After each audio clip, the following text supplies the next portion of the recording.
What's up, Hi, everybody. Oh, shit. No, you go. Okay, shoot. Can we cut that out? Yeah, you go. You're good. Yeah. Take out.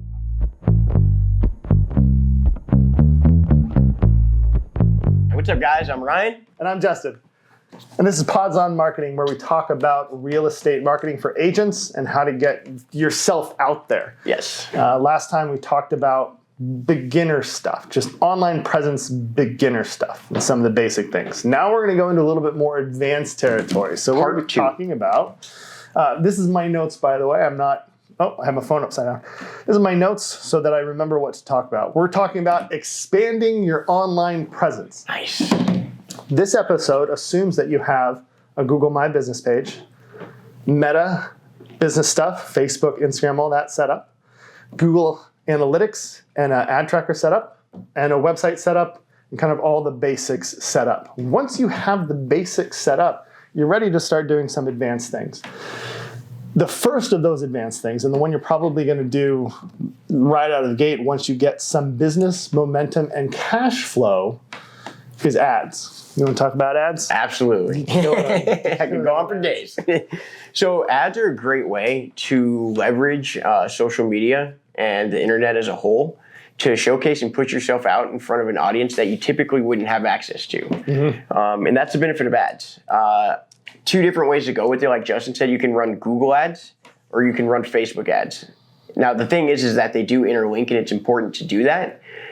So Google ads are for people searching, right? So for people searching for a specific outcome. High intent people that are Google ad searching are going 4-bedroom house, Las Vegas. Right. So that's a great lead. So yeah, you're going to pay a little bit more money for that. Yeah. Whereas, like Justin said, that's a great point. So like when someone's searching on Google, you know that they're looking to buy, and depending on your keyword setup, you even know where and what they're looking to buy. So it tells you a lot about your potential clients. If you're not trying to spend as much, that's where meta ads comes in. Well, let's stay on Google ads for a minute. You want to talk about your 3 types of ads you want to have set up? Oh, yeah. Because that's really important. Okay.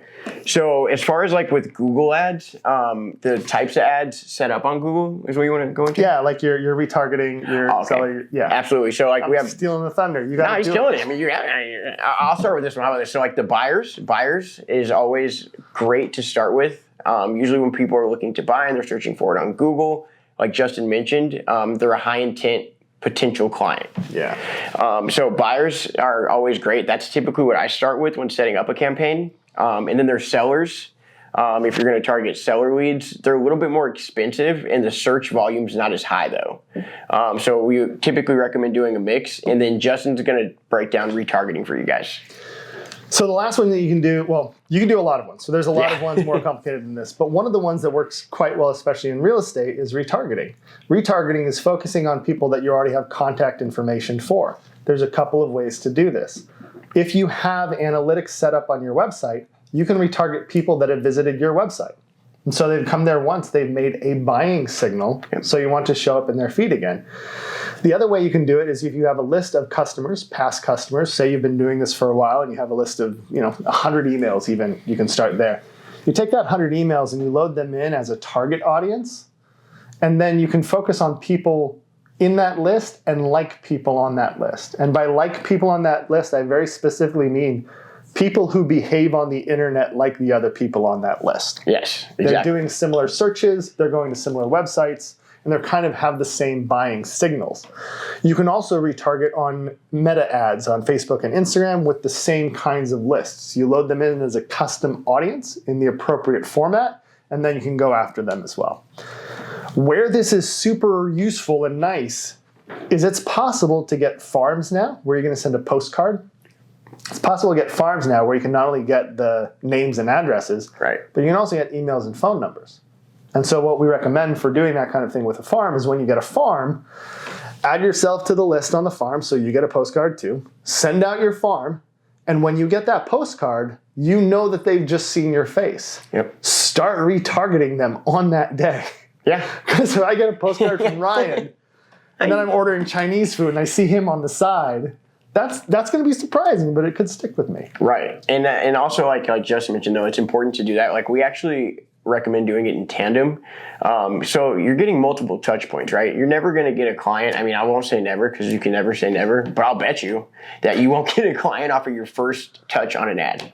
No. It's very rare, you know? So having these multiple touch points is going to heavily increase your chances of actually generating qualified leads and converting them, most importantly. Yeah. So that mentioned what Justin said with the farming, though. When you farm and do digital farming, the benefit to doing both are getting the print, but with digital farming, you don't have to pay for the postage or print cost. So it's a no-brainer to do both. So if you did a farm, say for 500 homes, your postcard costs are going to be around 450, about 420, 450, depending on where you're at. Might be over 500 if you're using a more expensive service that has tracking and all that. But once you've spent that $500, if you take that list of people that you have and spend another $500 on them, you're going to get seen a lot by that group. Yep. And then you can figure out who's actually in a buying mood and convert them. Absolutely. And then also the other benefit to what Justin's saying is as well with the digital farms, right? You can, if you're farming multiple areas, you can look and see the analytics of what areas are giving you the most engagement and where your ads are resonating most. And then you can hyper focus and target those areas. So you can even have your direct mail follow your digital farm so that you're getting the most bang for your buck. And to put one last spin on this, the other way you can target is by location. When you're running housing ads, though, they're very specific about how you can use locations because of the FHA. So the Federal Housing Authority and kind of the rules around housing say that you can't discriminate, even unintentionally, against any protected class, which includes race, color, creed, sexuality, a whole bunch of things. Because of that, when you're running Meta or Google ads, it's going to ask you to declare a special category of housing. Declare the category of housing, guys. And then when you've done that, do it. You can pick what are called MSAs. You can pick a dot and do a radius around it. You just can't pick a certain blocked out line because that'd be too close to the old-fashioned practice of redlining. Yeah. We don't want that. No, you don't want that. And even when you're trying to, going back, even boosting your post, like Justin mentioned, you do want to be very careful. Something I always do just to simplify the process, any text that I want to put in the post to feature it, I run it through ChatGPT and I make sure that I ask ChatGPT, hey, can you make sure this is compliant with Meta's and Google Ads housing policies? So just checking your work, because I had an agent whose ad got denied because they put the gem of Nevada for the neighborhood. Yeah. So you can't even say things like family. You shouldn't say family in advertising on postcards or any media because you're then discriminating against people that don't have families. Right. So it's that kind of thing. And you can use ChatGPT to do this, and it gets quite good at making ad copy and hooks. And just when you do, if you remind it, make sure I don't violate the FHA, it can actually do that. It can actually keep track of those things for you. The next piece we're going to talk about is expanded content. So that's advertising, right? But when you're advertising, you want something that you can push them to that keeps them. And there's a couple of different categories of this. One is what we're doing right now. Good old podcast. When you do a podcast, if you do it as not just a audio medium, but also as a video medium, you get more content out of it. Yeah. So you can put it in more places. So for this particular one, to give you an example about how we're planning on this and how we're putting it together, we have this list of topics that we're using. That list of topics we've been talking about already. We've been talking to realtors about them. We've been talking to each other about them. We're pretty aware of what's going on in the space. Maybe do a quick look around and see if there's anything we're missing on Reddit. Right. And then once we're pretty confident, we jump on here and we talk to you guys. Now, once we've done that, we're going to have an audio piece that we can put on the podcast platforms, Apple and Spotify and everywhere else. We're going to have a video piece that we can put on YouTube. And then we're going to run this whole thing through a program that's going to clip it up called Opus.Pro. Opus.Pro is going to ingest it and spit out a whole bunch of 30-minute or 30 seconds to a minute videos. Yep.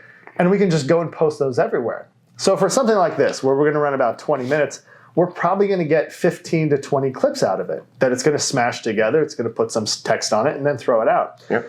When we ran the last batch of them through, within a day, we had 3 that were over 1,000 and 1 that was over 1,500 on YouTube.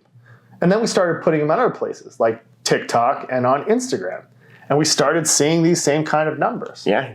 The main piece of content in this, the video and the audio, aren't performing nearly as well. If you guys are here listening to the whole thing, welcome and congratulations. Thank you. But odds are you're more likely to see a short form piece of this than a long form, because that's how we're consuming media now. Right, we're consuming so much content that you have to have the short form, use the short form to take them to the long form.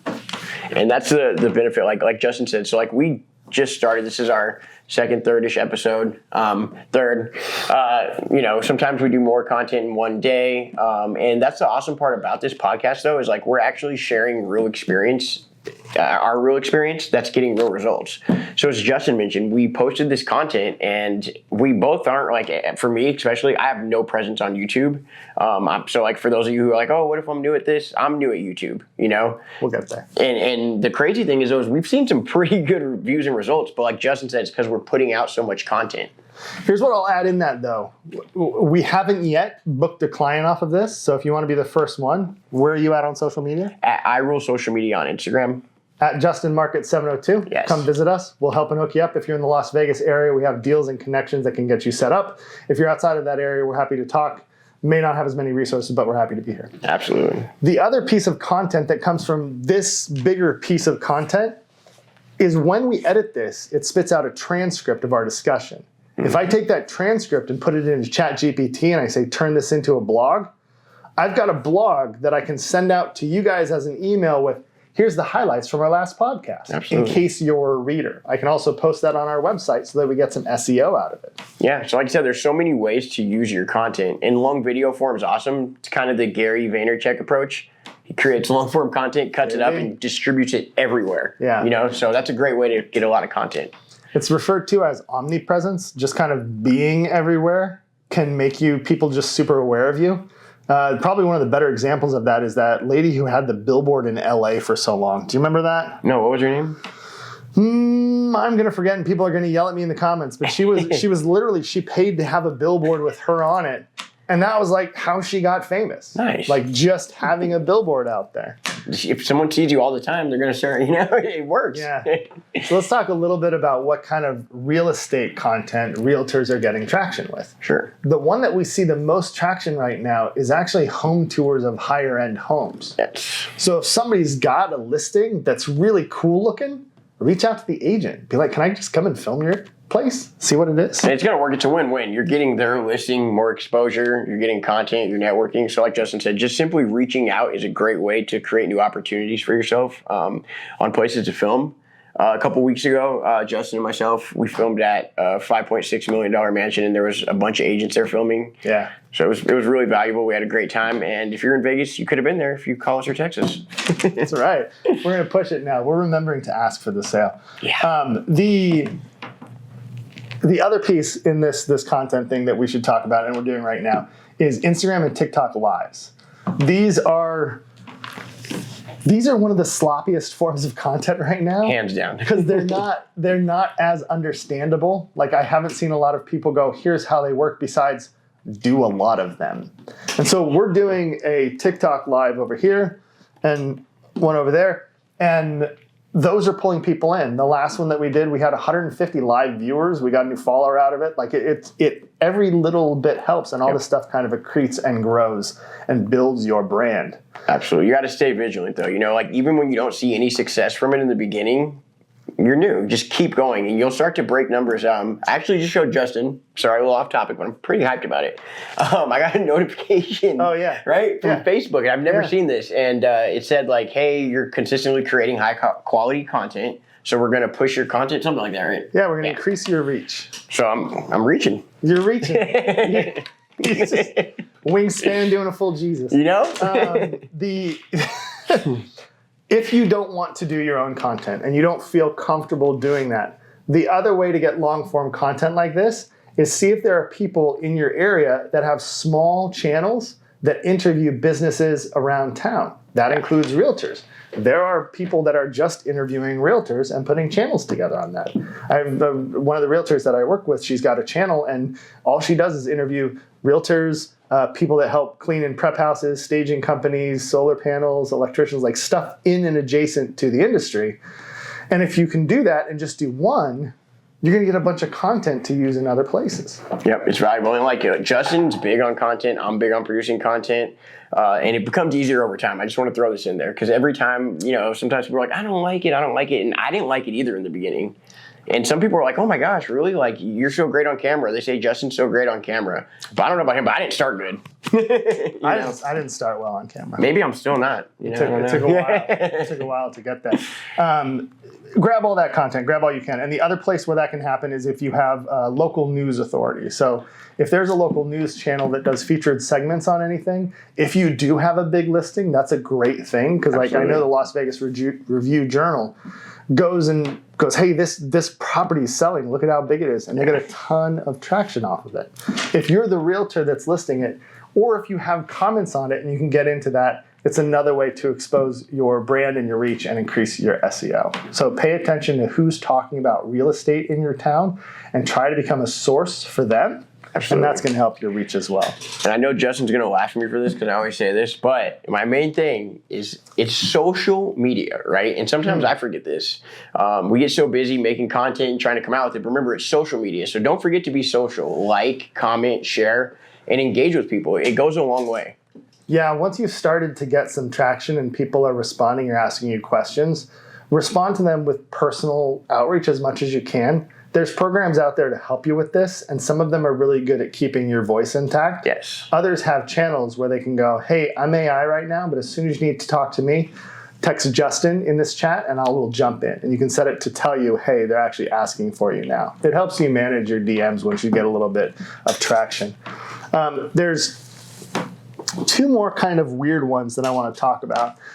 One of them is content that is physical but delivered digitally. So these are like ebooks, right? So if you have a relocation guide to moving to Las Vegas, if you have a what buyers should be ready to do and how to go through the buying process, if you have how to make sure your home is prepared to sell fast, those kind of content, you already know. You talk about this stuff all the time.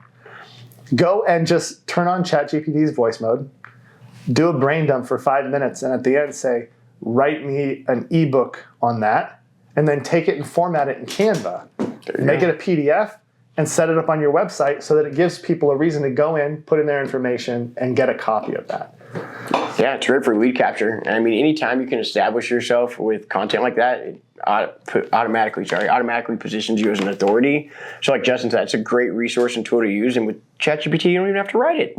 When you're doing stuff through ChatGPT, I highly recommend starting with your voice and ending with your voice. Yeah. Right? So talk to the ChatGPT, let it do stuff. Go through and edit it so it sounds like you again. Yeah, it's like your editor-in-chief, but you got to write the book. You got to write the book, man. The last thing I'll put in here, and this is one that's started to get a lot of traction lately, is direct and open weekly Zoom calls with potential buyers or sellers. Yeah. If you start advertising on Facebook and you say, hey, you can start with once a month. I don't care how you do it. The point is to get face-to-face and show your value to a client. Yeah. So if you run ads that go, hey, every week I do this. If you want to do it, sign up RSVP here and I'll send you the link and we'll be on live next Wednesday. Or if you want a recording of what we talked about, I'll send you it if you sign up at this link, right? So then when you set it up, you go live on the Zoom, and if nobody's there, okay, missed it this week. You missed out. And then the next week you do it again. And eventually, if you're running ads on it, or if you're publicizing or pushing it somewhere, you're going to start to get traction and get people coming in that convert. They can convert into real clients. You will, and the algorithm's going to push the more you push. So in the beginning, like we said, like he's right, your first Zoom, you might be talking to yourself.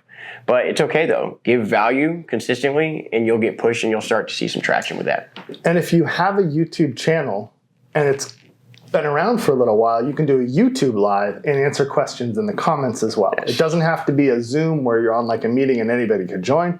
You can also do a YouTube live. You do a TikTok or Instagram live. And those will translate as well into potential. Yep. Yeah. So I think at that, we're going to plug ourselves one more time. Where can they find you? Come work with Ryan, man. He's a lot of fun. I roll social media. And I am Justin, and I am at JustinMarket702 on Instagram. Jump in my DMs, man. Let's go. If you're in Las Vegas, we got special deals all over for you. If you're anywhere else, we're still happy to chat, see what's going on. And maybe we know somebody in Vegas that can help you, or we have somebody in Vegas that needs help wherever you're at. It's true. So we'll go with that. Pods on Marketing. Pods on Marketing. Bye. Bye.